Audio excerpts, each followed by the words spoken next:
Disaster. Well, let's speak to Isabel Cavill, a senior retail analyst specialising in clothing at Planet Retail, and Jenny Ricks, head of campaigns at the charity ActionAid. Thank you both very much for coming in.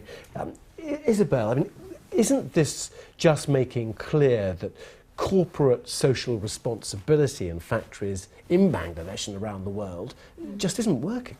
Well, it doesn't seem to be working at the moment. I mean, over the past couple of years, we've seen many retailers. I mean, there's been many sort of causes, you know, Vietnam, Cambodia. It's not just Bangladesh, and also 18 months ago, there was a fire in a factory with Walmart. I think it's a case for the consumer obviously wants cheap goods, and but I think it needs to go, it's part of the retailer's responsibility. I know they want to keep margins. Many of the value retailers operate on very tight margins. So you've got the price of energy prices going up, you've got volatile cotton prices. So I think they do have to really look at how their buildings are managed. I think it's absolutely important to carry out audits on this. But Jenny Ricks, I mean, you've been to Bangladesh a lot, haven't you? And I'm not sure if you've returned recently, but when you talk about margin to energy costs and things like that, these workers are paid a pittance, aren't they? I mean, just explain what they're getting and for what sort of hours. That's right, yeah. I've been to Bangladesh a couple of times, and the women that I've met who work in garment factories, when I've been there with ActionAid, we're talking about women who work 70, maybe 80 hours a week. They're earning salaries that aren't enough to feed their children. So what are they getting? I mean, what's an average wage for somebody working those sort of hours? Around kind of $38 a month or less. Many workers are paid below the legal minimum wage in Bangladesh. So those wages aren't enough to cover the real, very, very basics that everyone would need to survive and lead a decent life. So, Isabel, for manufacturers then, it's a race to the bottom, isn't it? As you say, they move around the region, they're highly mobile. I suppose the other problem is that some of these factories subcontract out work as well. Do retailers follow closely if work is subcontracted out?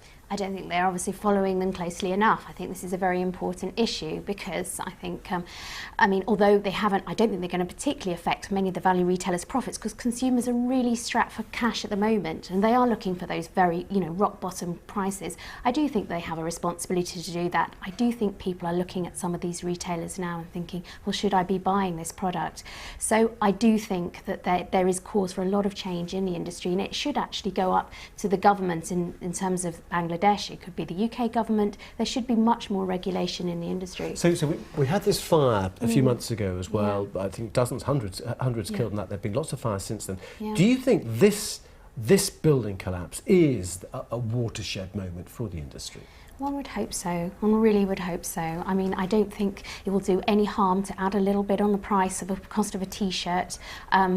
I'm not sure how these retailers work out their actual price in terms of adding all the input prices together, but there definitely is room to add a little bit of price, a little bit of amount on the price of a T-shirt. Jenny, a crack appeared in this building before it went down. I think the building normally has 5,000 people working there. Only 2.5 turned up, unfortunately, that day when it did collapse. But does that really underline the economic pressure on the people working there? They know that this building, or a lot of them think the building is unsafe, but they still go to work.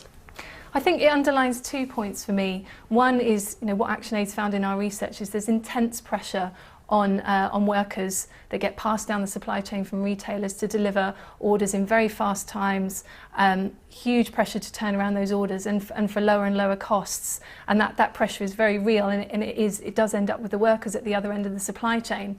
I think the other point, just to pick up on what Lucy was saying, is that I think it doesn't need to be a huge additional burden on the UK consumer to make sure that workers are paid a living wage, a decent wage. We calculated, for example, that it would cost an extra 2p on a £4 T-shirt for the worker at the other end of the supply chain to be paid a living wage that would enable a woman making that T-shirt to be able to feed her family and survive. So it doesn't have to be an unbearable burden. There can be a solution to this problem. And Isabel, do you think this idea of paying more for an ethical brand And it would still be quite cheap. I mean, do you think the British public would wear that on both fronts? I would hope so. You've got retailers like H&M launching Conscious Collection, but it does make you think about the rest of the collection. Is that also a conscious collection? I think there is room for Conscience collection. Conscience, Yeah. yes, that's it. I do think there's not many people walk into unconscious. Maybe I do. The unconscious. okay. Unconscious, yeah. Well, basically there is that, and I really do think that there is space for that in the clothing industry.